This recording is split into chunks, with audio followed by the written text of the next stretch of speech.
मेरे बहुजन के लोग, जग जाओ, जगने का समय आ गया है। सोते रहोगे तो तुम्हारा अधिकार छीन लिया जाएगा तुमसे। एक बार जग कर देखो, उठो और क्रांति करो। करना क्या है? पाखंड मिटाने खातिर थे मनुस्मृति जलाए, घन घोर यातना सहकर हमको अधिकार दिलाए।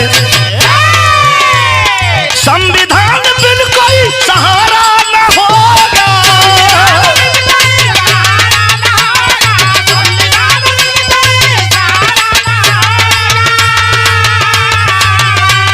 संविधान बिल कोई सहारा न होगा, सहारा न होगा।